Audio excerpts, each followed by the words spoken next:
Hello students, welcome to श्योरम academy. आज का मेरा टॉपिक है स्थिर निवेश और मालसूची निवेश।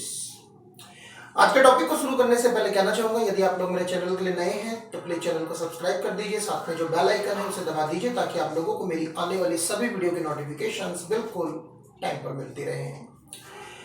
आज का टॉपिक अपने आप में इंपॉर्टेंट है, काफी महत्वपूर्ण है, इसलिए इसे सही से समझने की आवश्यकता है।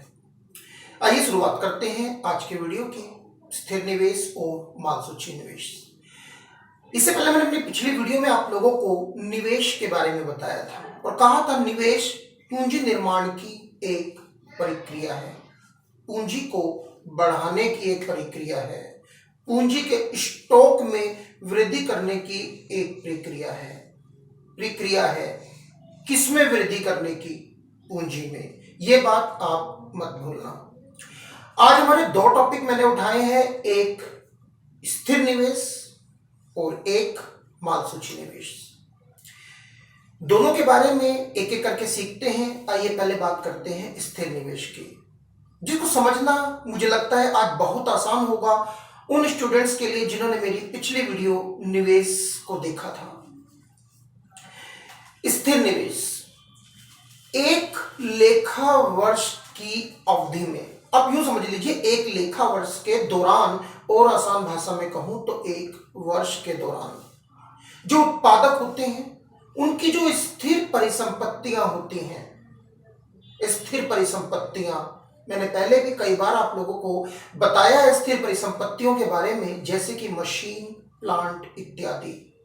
तो एक लेखा वर्ष की अवधि में उत्पादकों की ये जो स्थिर परिसंपत्तियां होती हैं, इनके स्टॉक में होने वाली वृद्धि को कहा जाता है स्थिर निवेश, फिक्स्ड इन्वेस्टमेंट।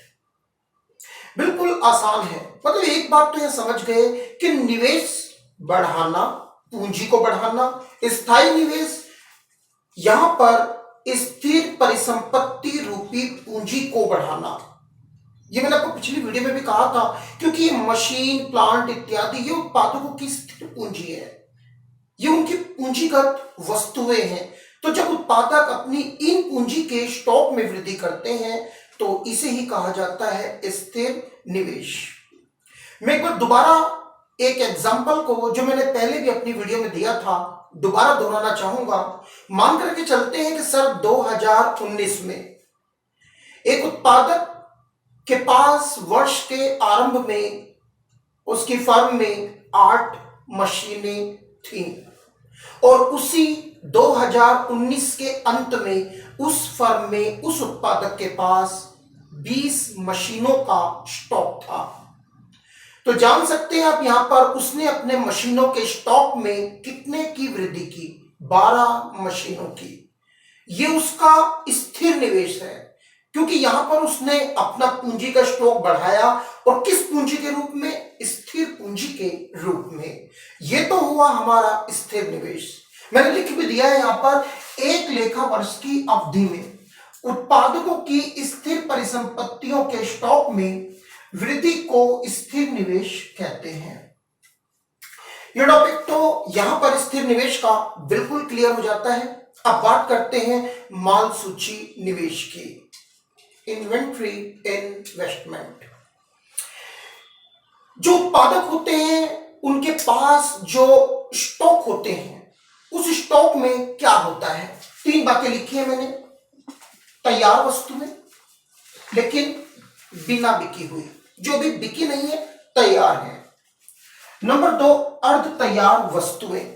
ये वो वस्तुएं होती हैं जो भी उत्पादन की प्रक्रिया में है, प्रोसेस में है। और तीसरा, कच्चा माल, रॉ मटेरियल। ये तीनों ही प्रकार की वस्तुओं का जो स्टॉक है वो उत्पादकों के पास हुआ करता है।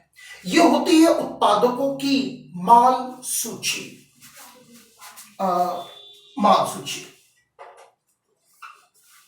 तो पहले तो आपको यह समझने की जरूरत है कि उत्पादकों की जो माल सूची होती है उसमें क्या क्या शामिल किया गया, किस किस चीज को रखा गया।